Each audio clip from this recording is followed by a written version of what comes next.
సామెతలు 2:7. ఆయన యథార్థవంతులను వర్ధిల్ల చేయును. యుక్త మార్గమును తప్పక నడుచుకున్న వారికి ఆయన కేడమునై ఉన్నాడు. దేవుడు ఏర్పరిచిన మార్గం యుక్త మార్గం, యథార్థమైన మార్గం. తప్పక నడుచుకున్న వారికి ఆయన కేడముగా ఉన్నాడు. ఎవరు మీ మీద పడి ఏమీ చేయకుండా దేవుడు తన కేడము వలె ఆయన మిమ్మల్ని కాపాడుతాడు. యథార్థంగా జీవించినటువంటి యోబు కుటుంబం దీవించబడ్డాడు. అతను మొదట్లో కొద్దివాడే, అది చిన్న వ్యాపారం, చిన్న ఉద్యోగం, ఏదో కొద్ది అమౌంట్ వచ్చేది. తుదను మహా అభివృద్ధిలోకి వెళ్ళిపోయాడు. మొదట్లో చిన్నగా ప్రారంభించబడి అంచెలంచెలుగా మహా అభివృద్ధిలోకి దేవుడు తీసుకెళ్ళాడు.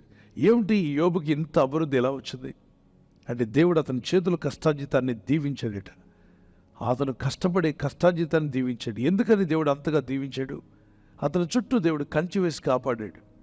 ఏమిటి దేవుడు ఇతని మీద ఇంత ఇంట్రెస్ట్? కారణం, అతనిలో దేవుడు ఏం చూశాడంటే, అతను యెహోవా యందు భయభక్తి గలవాడు. రెండవదిగా యథార్థవంతుడు. మూడవదిగా అతను న్యాయవంతుడు, న్యాయాన్ని ప్రేమించాడు. నాలుగవదిగా చెడుతనాన్ని అసహించుకున్నాడు. యోబు గ్రంథం 1:1-4 వరకు. మన దేవుడు యథార్థమైన వాడు. ఆయన ప్రజలు మనం కూడా యథార్థంగా జీవించాలని ప్రభు కోరుతున్నాడు. దేవుని యథార్థంగా ఉందాం, ఏమీ దాచుకోవద్దు. అందరికీ దీవెన కావాలని ఆశ ఉంది, అందరూ వర్ధిల్లాలని కోరిక ఉంది.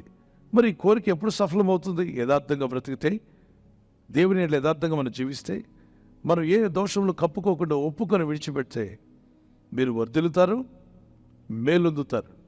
మేలు కావాలి, వర్ధిల్లాలని ఆశపడతారు కదా, దీవించబడాలని. ఆ రెండు కూడా ఇందులోనే ఉన్నాయి. యథార్థంగా జీవించడం స్టార్ట్ చేయండి. దేవునికి యథార్థంగా ఉండండి. చిన్నపిల్లల యథార్థత మీకు కనిపిస్తుంది. నాన్న పలానా విషయం చెప్పొద్దు అని అన్నామనుకోండి, వీడియోలో ఈ పలానా విషయం పెడుతూ, నాన్న ఈ విషయం ఇక్కడ పెట్టారని ఎవరికి చెప్పొద్దు అంటే వాడు బాగా గుర్తుంచుకుంటాడు. కరెక్ట్గా ఇంటికి ఎవరో అంకుల్ ఆంటీ వస్తే ఇమ్మీడియట్లీ వెళ్ళి చెప్తాడు వాళ్ళ ముందు, మా అమ్మ ఆ బీరువాలు ఏం పెట్టిందో తెలుసా మా డాడీ, కానీ మీకు చెప్పొద్దు అన్నాడు అని చెప్తాడు. అది కూడా వివరంగా చెప్తాడు. అందులో ఏముందో చెప్పమంటారని మళ్ళీ దాన్ని కూడా వివరించి చెప్తాడు పిల్లలందరినీ. చెప్పి ఊరుకుంటాడా? మళ్ళీ వంటగదిలో ఉన్న వాళ్ళ అమ్మ దగ్గరికి వెళ్తాడు, మమ్మీ అంకుల్కి చెప్పేశాను అంటాడు. అది యథార్థత. ఎటు ఉంచుకోడు, ఇటు ఉంచడు, అటు ఉంచడు, క్లియర్గా ఉంటుంది. అందుకే వాళ్ళు హ్యాపీగా ఉంటారు అని చెప్పి ఇంట్లో రహస్యాలను తీసుకెళ్ళి బజార్లో చెప్పకండి. నేనేది యథార్థత అన్నప్పుడు మన హృదయంలో ఉన్న వాటిని మన దేవునితో మాట్లాడదాం. Proverbs chapter 11:5. యథార్థవంతుల నీతి వారి మార్గమును సరళం చేయును, భక్తిహీనుడు తన భక్తిహీనత చేతనే పాడైపోను. మీరు వెళ్ళే దారి సరళంగా ఉంటే ఎంత బాగుంటుంది చెప్పండి. ఉద్యోగానికి వెళ్తున్నారా, ఇంటర్వ్యూకి వెళ్తున్నారా, ఒక బిజినెస్ చేయాలనుకుంటున్నారా, ఒక వ్యాపారం స్టార్ట్ చేయాలనుకుంటున్నారా, ఏదో ఒక మంచి పని చేయాలనుకుంటున్నారు. అప్పుడు మీరు బయలుదేరినప్పుడు ఏ ఆటంకాలు లేకపోతే ఎంతో హాయిగా ఉంటుంది, సంతోషంగా ఉంటుంది. సేవకు వెళ్తున్నారు, పరిచర్యకి వెళ్తున్నారు, సువార్త పని చేయడానికి. మన మార్గం సరళమవ్వాలి. ప్రార్థన చేసుకుని వెళ్దాం, యథార్థంగా ఉందాం. దేవుడు తప్పక మన మార్గాన్ని సరళం చేస్తాడు. ప్రార్థన చేద్దాం.